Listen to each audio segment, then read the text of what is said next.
व्यवहार का प्रवेश गुरु शिष्य के बीच में नहीं।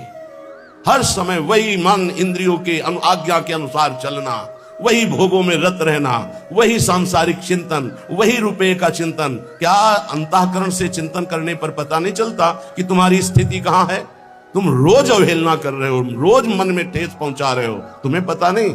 और हम तुम्हें ठेस नहीं पहुंचा रहे, हम तुम्हें उद्देश्य में पहुंचा रहे हैं।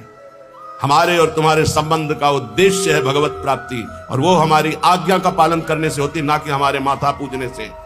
ध्यान रखना, इस शरीर के पूजन से तुम्हें परम पद नहीं मिलेगा। यहां से जो आवाज निकल रही उसको पकड़ो, इससे परम पद मिल जाएगा। शरीर को तुमने गुरु मान लिया और उनके वचनों की अवहेलना करते हो, क्या होगा इससे? आज्ञा पालन ही सबसे बड़ी से आज्ञा सब नसो साहिब सेवा। चिल्ला चिल्ला के कहते हैं, ये 4 रुपए की सामग्री लेकर आ गए, तुम समझते हो इससे जन्मदिन बन जाएगा या गुरु पूजन हो जाएगा? मनमानी आचरण करो, जानते हो गुरु देख नहीं रहा। चाहे तुम लाखों कोस दूर हो, शिष्य बने हो, आज्ञा का पालन। 4 बातें सबको बताते हैं नियमावली में।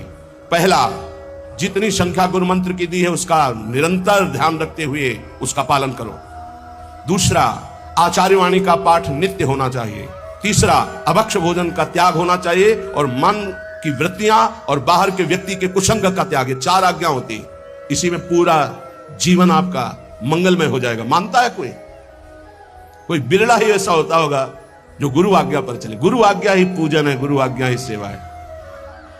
व्यवहार का प्रवेश गुरु शिष्य के बीच में नहीं है। आज जगत में गुरु शिष्य का संबंध केवल व्यवहार का माना जाता है। नहीं, तो जितनी आज्ञा में चले वही प्यारा शिष्य। भोगों का महत्व रखने वाला कोई गुरु नहीं होता, और भोगों को देने वाला कोई अहंकार करके वो शिष्य नहीं होता। शिष्य के पास कुछ है ही नहीं गुरु के देने के लिए, क्योंकि उसने सर्वस्व अर्पित कर दिया, वो सेवक मात्र है। सकल समर्पण प्राण धन। गुरुदेव का है, आज्ञा करे तो प्राण दे दूं, तो मेरा क्या है? और गुरुदेव जो तत्व के ज्ञाता है, वो माया रचित वस्तु पदार्थों में प्रियता रखते हैं क्या? अभी समझे ही नहीं गुरु शिष्य के संबंध को। गुरु निरपेक्ष, शिष्य आसक्त गुरु पर।